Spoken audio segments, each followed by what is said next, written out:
isometric. So this is the isometric.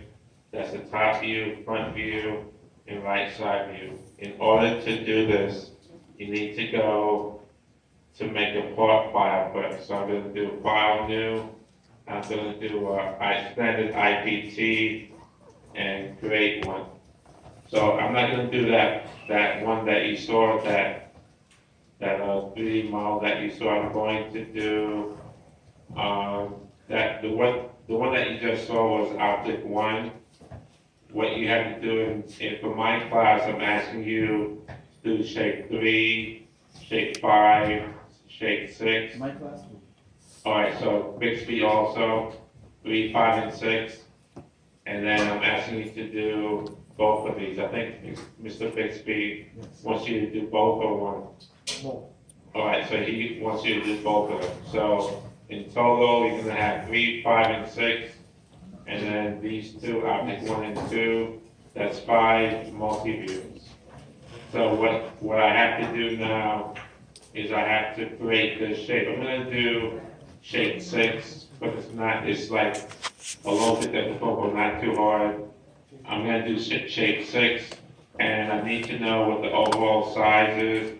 It's 2 by 2, and then the cutout over here is 1 by 1. So I'm gonna start with that first. I'm gonna go to my inventor. I'm gonna do a 2D sketch. Click on the XY plane, and I'm gonna do, let me do a rectangle. I'm gonna do a rectangle. And now here's the key. Before you were just making shapes, but now you have to dimension. You have to go to dimension, click on the line, and then I believe that was 2, right? Yeah. So that changes to, if it's larger than the screen, so I can zoom out. I can simply click on the word front and it zooms out. I'm going to click on the vertical line, and then I have this as 2 also. So that's 2 by 2. And then I'm going to finish the sketch. I'm going to, let me zoom out with the house. And I'm going to extrude this. And I believe it was 1.5. Was it 1.5? Let's check. Yeah, that's 1.5. So that's 1.5. Check that out, okay. Then I'm gonna do a new sketch on the face of this. I'm gonna make another rectangle. When it's the green dot, then I know it's on the corner. Just gonna drag it out, and then I'm gonna dimension it. So this should be 1. And, alright, if that happens, if it picks the whole line, what you could do, go to dimension, click on the dots, this dot, and this dot, and make it 1. Okay. I'm gonna finish the sketch. Then I'm going to extrude again, but in this case, it's not gonna be the first one joined, it's gonna be the second one cut. So when I cut it, it's gonna be a distance of 1.5, and go to OK, so now it's cut. Alright, so now I need the 2 holes there. Let's see where they are located. They are 0.5, and that's 1.7, that's 7.5, 0.75 and 50. Okay, so 0.75 and 50. So let's go back to the inventor. I'm going to do a new sketch again. Click on the top. I'm going to draw a circle. I'm going to dimension it. I'm going to go from the center to the to this line, and it's gonna be 0.75. And then the other dimension I need is from the center to this line, and that's 0.50. Or 0.5. And I'm going to dimension the circle, that's also 0.5.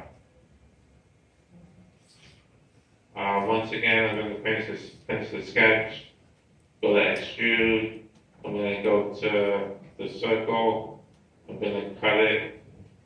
In this case, it only went down 1.5. I need to go down all the way through, so what I can do, if I go to next, it goes all the way through to the next surface. So you paying attention over there? Shh. It goes to the next surface. So in this case, I go to next, and you can see it goes all the way through. Alright, so the last hole, let's see the dimensions. 0.5, 0.5 down, and that's 0.5, so they're all 0.5. I'm going to do a new sketch. Click on the surface, draw the circle, dimension the circle, that's 0.5. And the other dimension is also 0.5. The circle is 0.5. Second, and then I'm going to finish the sketch. I'm going to extrude, pick the circle. So the cut is already at 1.5, so that's okay. Go to the front, you can see there's a hole there. Alright, so now I'm just about done with the object. Now I'm going to show you how to put it on the IDW. So I need to save this. I go to File, Save As. I'm going to save it to my folder. Actually, I already named it, but it should be called your last name, first name, basic shapes, and this one is part 6. So this is part 6, last name, first name, basic shapes, part 6. So for part 3, you put part 3 and part 5, and then object 1, object 2. So you're going to save it, and now when you go to the IDW, you're going to go to File. Oh, you're going to go to, you have to go back to Moodle. And if you go to this, if you go to your agenda, you'll see that you have to download this template. So this template is Ron Taylor Bixby. You download it, open it up, and you get the blank template. Now you go to base, and it's the file that pops up is your last file that you made. But if it's not there, you can go to the folder and search for it. You can search for it in your browser and pick the file. But that's if it's not there. But if it's already there, then you can just go to OK, and then it'll show up on the screen here. Also, if it's the wrong view, what you can do, you can rotate it to change the orientation of the figure. So if you wanted to make it isometric, you could do that. But in this case, we want a front view, so we're making this the front view. So go to OK, and then you could drag this over. Next step is to project the views. You project it up to the top, right side, and isometric. I'm left clicking when I do that, and then I right click, and then I go to create to make the shapes.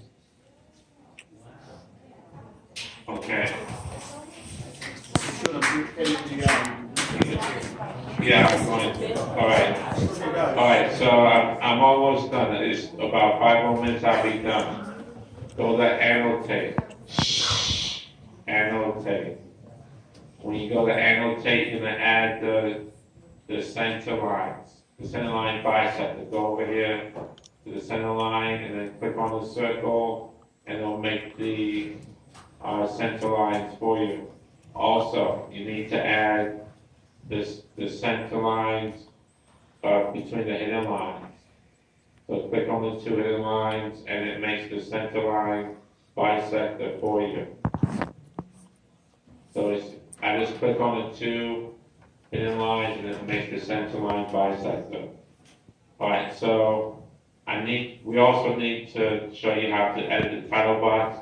Over here where it says Ronald Bixby Taylor, you click on the arrow, go to field text. I'm still in you can see that this is still depressed. It's having a bad day, it's depressed. It's depressed. So if that happens, press escape, and then you're out the command. So now I can click on field text, right click on it, and edit field text. You're going to put your add the values or whatever is needed. Well, you're gonna put everything should be in caps. Everything should be in caps. So you're gonna put your last name, first name. I'm putting Mr. Wallace, but you're gonna put your last name, first name in full caps.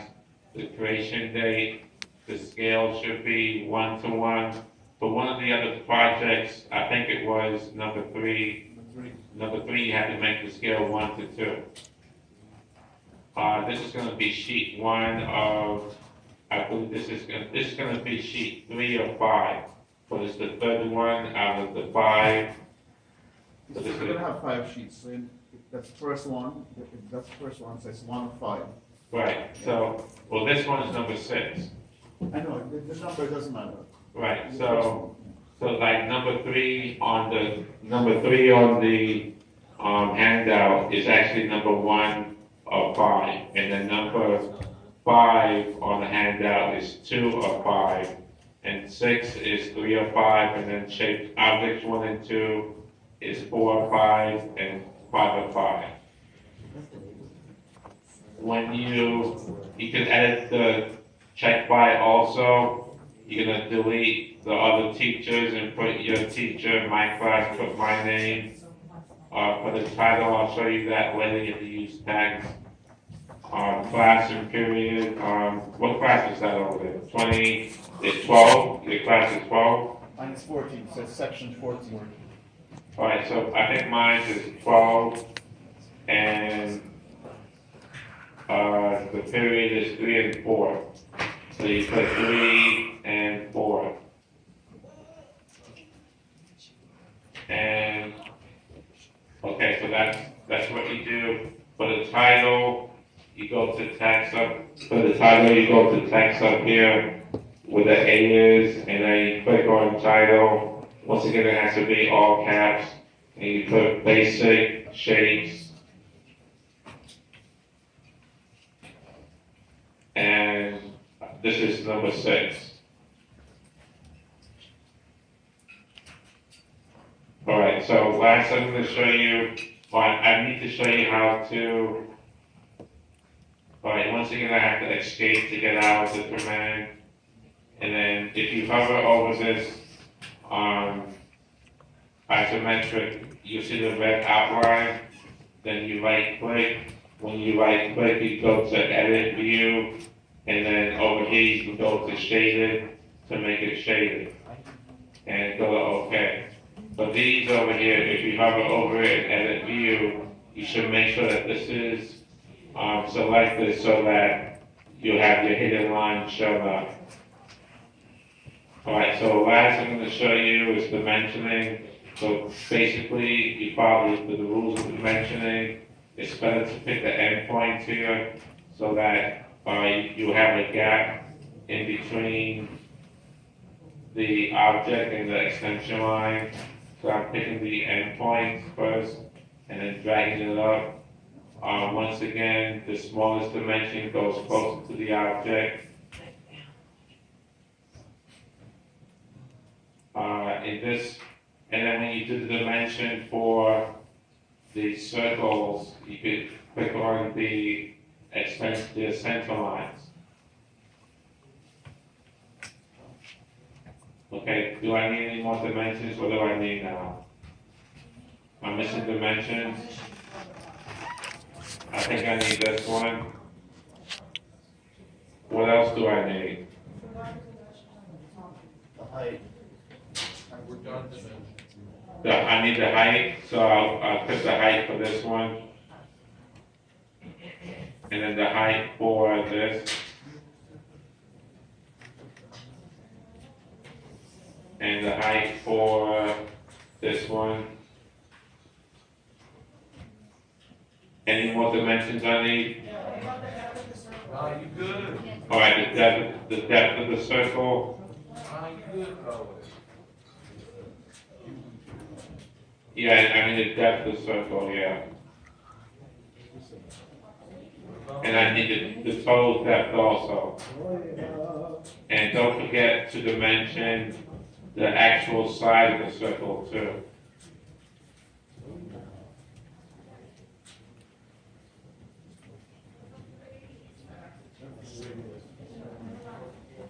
Okay, I think I'm done. Any questions? That's a lot of work. No questions? You know what to do? I don't know if you said All right, let's get back to work.